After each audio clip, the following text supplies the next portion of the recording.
Hello students, chapter second goes law and its application continue चल रहा है। इससे पहले इसके 4 लेक्चर्स आपके कंप्लीट हो चुके हैं। अब इसमें हमारे पास लास्ट जो 4th लेक्चर हमने किया था उसमें गोस लॉ के कुछ न्यूमेरिकल क्वेश्चन सॉल्व किए थे। उससे पहले तो गोस लॉ आपको बताया ही था। अब हमारे पास यहाँ पर जो टॉपिक आता है इसमें है derivation of goes law, derivation of goes law from Coulomb's law.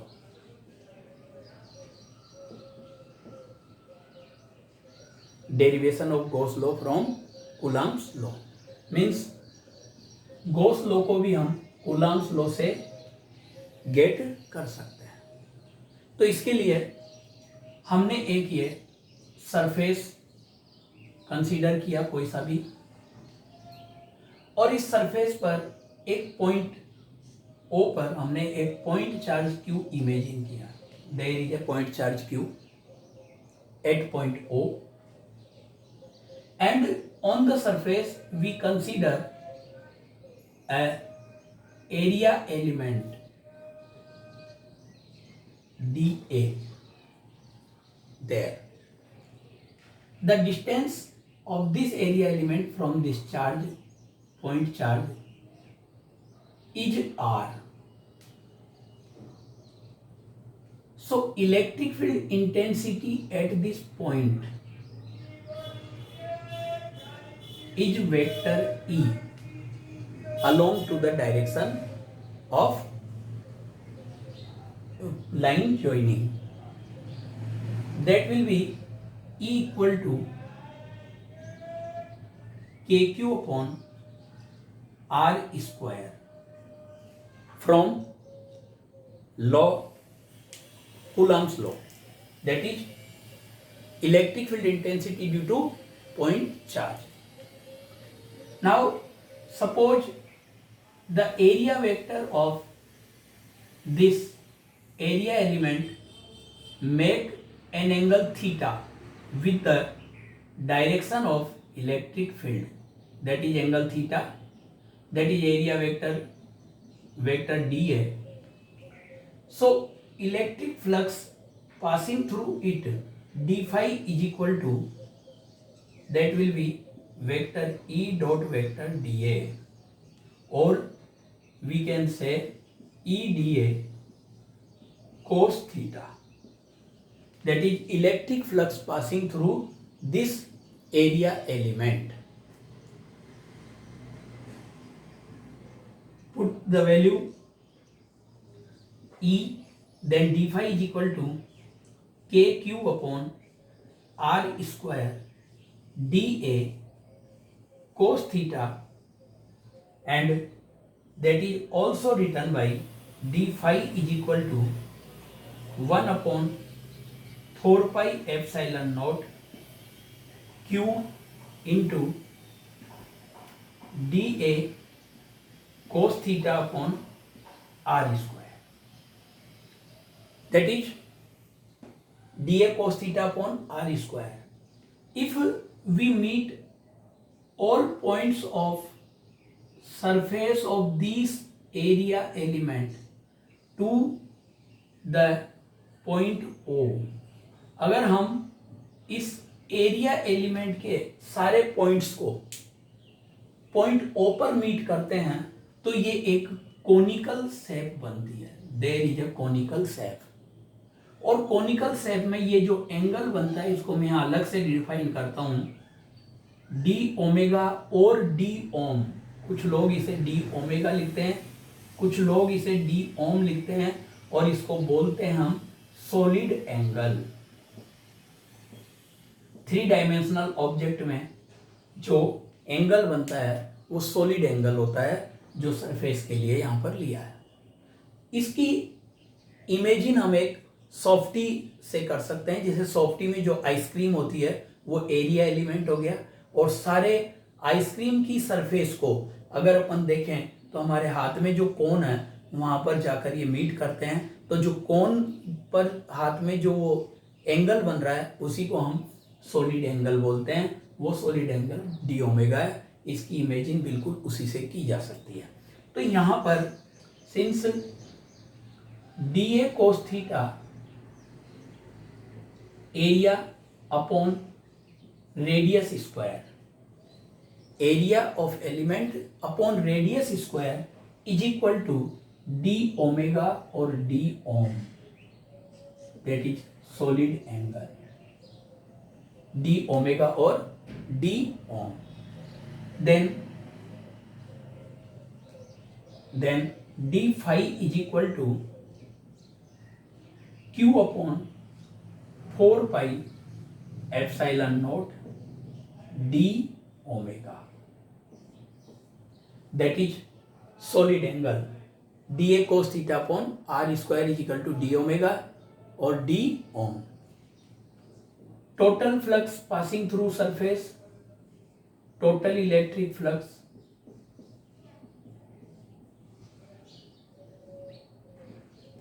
passing through surface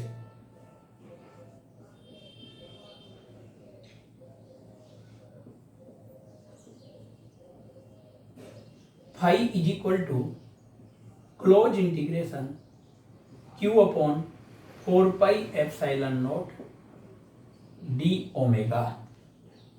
There phi is equal to q upon 4 pi epsilon naught and closed integration d omega. d omega closed integration जब हम करेंगे सारे solid angle का जो सम होता है, जैसे आप अपने रूम में क्यूब में देख सकते हो, एक जो ये क्यूब होता है या क्यूबॉइड जैसे ये है, तो इसमें 1 2 3 4 4 9 या 360 मतलब 2 पाई, और सिमिलर 1 2 3 4 4 9 या 360 2 पाई, तो 2 pi plus 2 pi is equal to 4 pi, तो that will be 4 pi phi is equal to Q upon 4 pi epsilon naught into 4 pi, that is Q upon epsilon naught. 4 pi से 4 pi cancel हो गया। तो ये इस तरीके से आपके पास आ गया कि फ्लक्स जो होता है वो एनक्लोज चार्ज और एप्सिलॉन नॉट के रेशियो के इक्वल होता है। यही हमारा गॉस लॉ था कि किसी भी क्लोज सरफेस से जो आउटगोइंग फ्लक्स होगा, outgoing flux, total outgoing flux या passing flux, electric flux through a closed surface is equal to ratio of charge enclosed by surface and epsilon naught, where epsilon naught is the permittivity of vacuum. So that is the derivation of Gauss law from Coulomb's law. ये आपके पास है। Q charge हमने consider किया, एक surface imagine की, surface पर हमने एक एरिया एलिमेंट लिया, एरिया एलिमेंट की जो डायरेक्शन है वो इस पॉइंट यहाँ पर एरिया एलिमेंट पर इलेक्ट्रिक फील्ड के साथ थीटा एंगल बना रही है, E equal to K Q upon are square, और फिर D phi equal to E dot D A cos theta, E की वैल्यू पुट की K Q upon are square D A cos theta, K की value 1/4 pi epsilon not q d A cos theta upon are square को हमने एक साथ note किया, because कि d A cos theta upon are square यानी area of element upon radius square is called solid angle, that is solid angle d omega और d ohm, जिसका example मैंने आपको कोनिकल शेप की सॉफ्टी से किया है, और ये D phi equal to Q upon 4 pi epsilon not D omega. अगर आप इसमें टोटल फ्लक्स पासिंग निकाल रहे हो तो क्लोज इंटीग्रेशन करेंगे, और क्लोज इंटीग्रेशन करने पर हमारे पास यहाँ पर ये Q upon 4 pi epsilon not D omega का क्लोज इंटीग्रेशन करोगे तो 4 पाई कैंसिल आउट हो जाएगा, तो Q upon epsilon not, that is the derivation of Coulomb's law. Now next topic in this chapter is electric field due to a point charge by Gauss law. Already हम electric field intensity find कर चुके हैं, लेकिन वो Coulomb's law से find की थी। अब हमारे पास आता है electric field intensity due to a point charge. Topic है बेटे electric field intensity due to a point charge.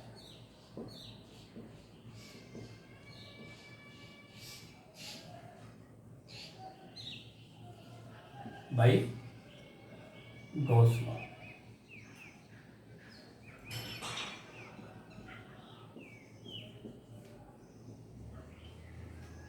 ये टॉपिक हमारे पास है, फॉर्मूला हमें वही मिलेगा E equal to K Q upon are square, but यहां पर हम कैलकुलेशन लेंगे किससे, गॉस लॉ से। तो आप देखिए, suppose there is a Q charge, Q point charge at point O. We want to calculate electric field intensity at point R, at point P, at R distance from point charge. For it, we imagine a closed spherical surface of radius R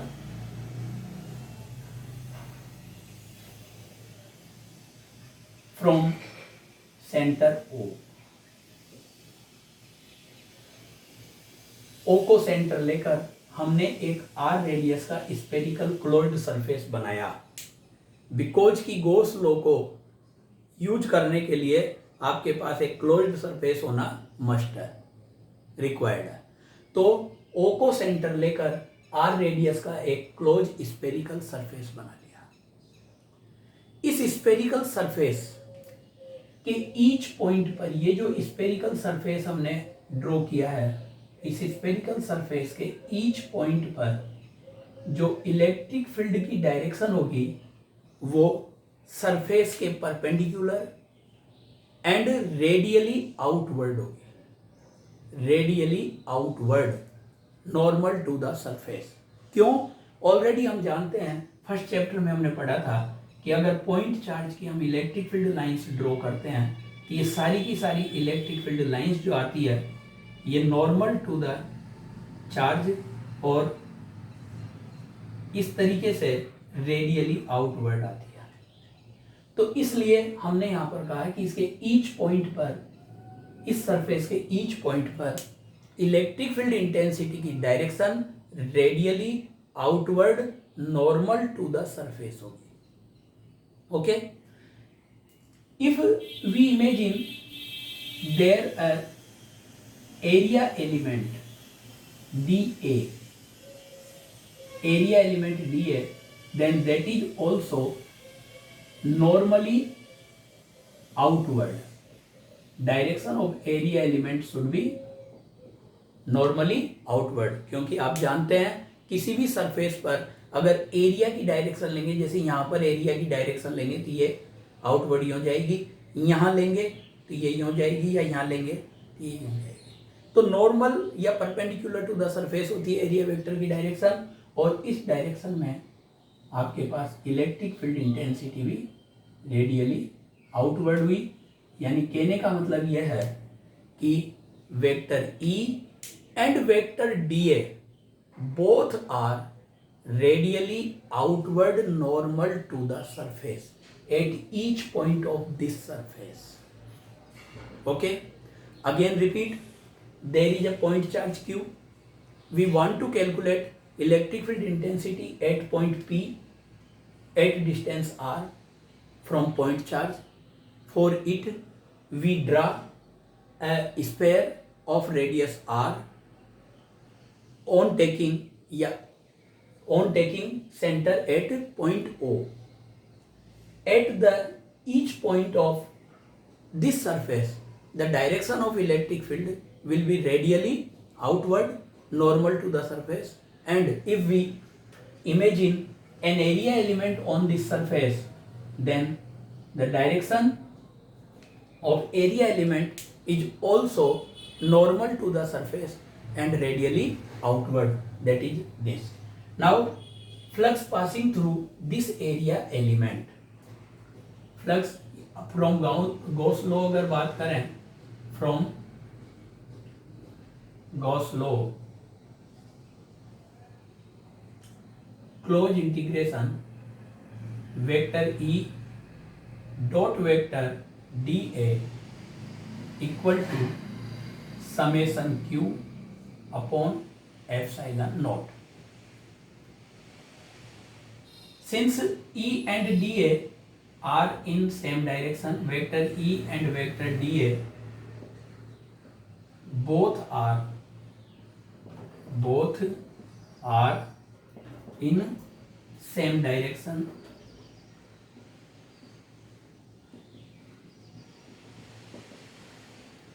so close integration EDA cos 0 equal to summation q upon epsilon naught. Cos 0 equal to 1, so that is close integration EDA equal to summation q upon epsilon naught. Now E is constant value at each point of this surface. Why? Because इस surface के each point की इस point charge से distance equal होगी, तो distance equal होने पर magnitude of electric field is also equal. So we can take as a constant E, then E close integration D is equal to summation Q upon epsilon not. Now close integration of D A, अगर आप ये सारे area element D A को add करते हो, ये सारे area element, close integration of D ए का मतलब क्या है कि सारे एरिया एलिमेंट का इंटीग्रेशन क्लोज सरफेस पर, और क्लोज सरफेस क्या है, स्फीयर है, तो हमारे पास यहाँ पर इसकी जगह क्लोज इंटीग्रेशन डी ए की जगह एरिया ऑफ द स्फीयर होगा. area of the sphere 4 pi r square, that is the closed integration of dA on the spherical surface. So we use there E into 4 pi r square, and summation q is the charge enclosed by this surface. There only q charge is enclosed by this surface, and that is q upon epsilon naught.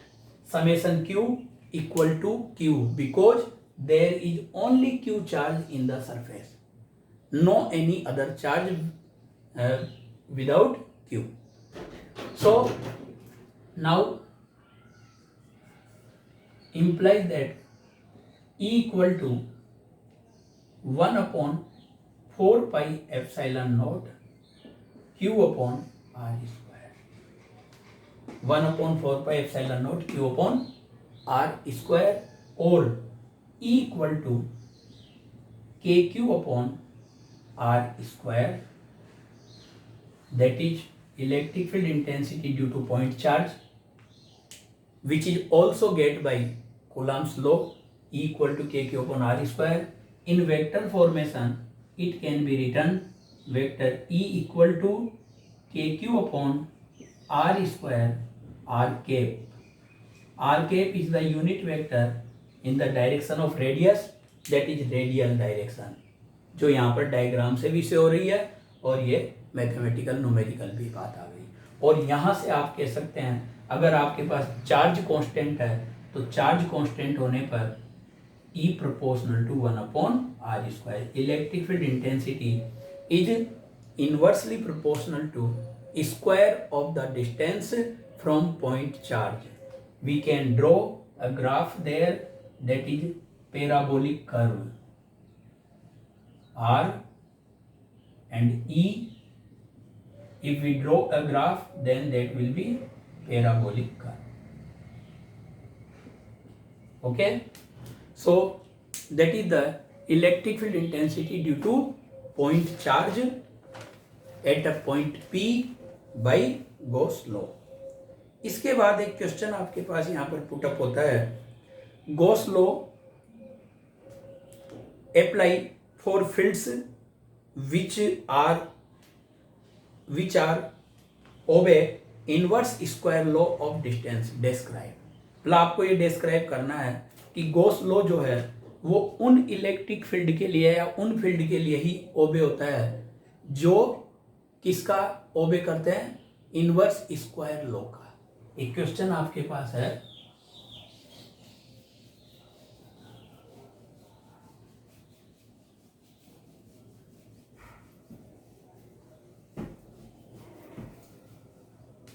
Question है बेटा, show that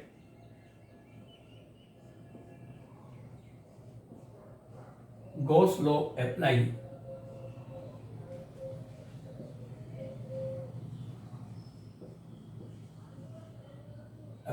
only for fields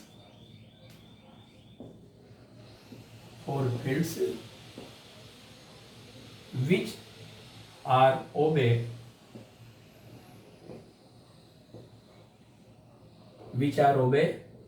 inverse square law, inverse square law. ये question आपके पास put up हो जाता है अगर, तो हम इसकी कैलकुलेशन करके दे सकते हैं। सपोज करो कि हमारे पास जो इलेक्ट्रिक फील्ड है वो 1/Rn के डायरेक्टली प्रोपोर्शनल टू है। पहले से हमने ये मान लिया, पावर n लेकर चल रहे हैं। Suppose electric field is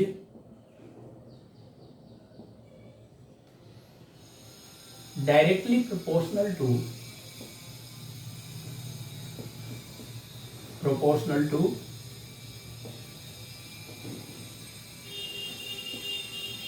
1/Rn, then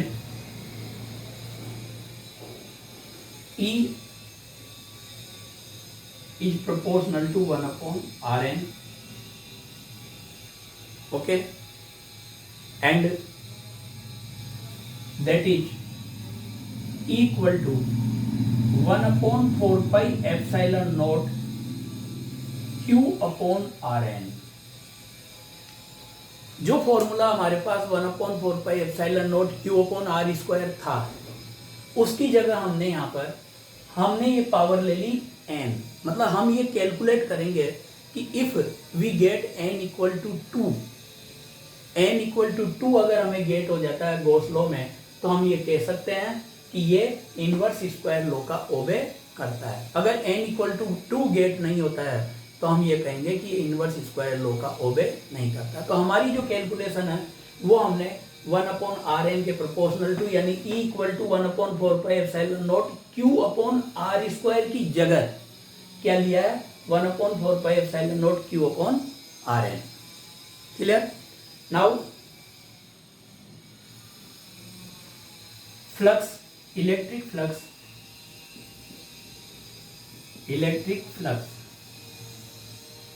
phi is equal to EA और ES, electric field into area, that is 1/4 pi epsilon not Q/Rn into 4 pi R² for spherical surface, area 4 pi R²।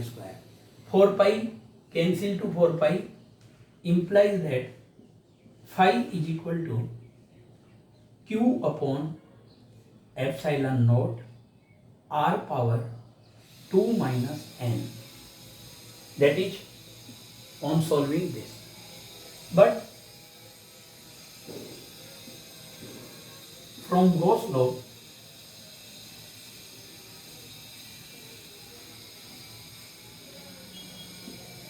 phi is equal to Q/epsilon naught, that is from Gauss law total enclosed charge upon permittivity of vacuum, then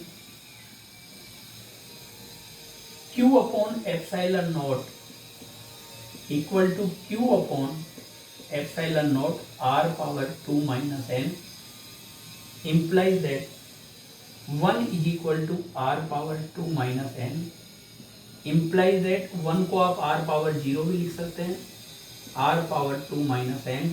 On comparing both sides, on comparing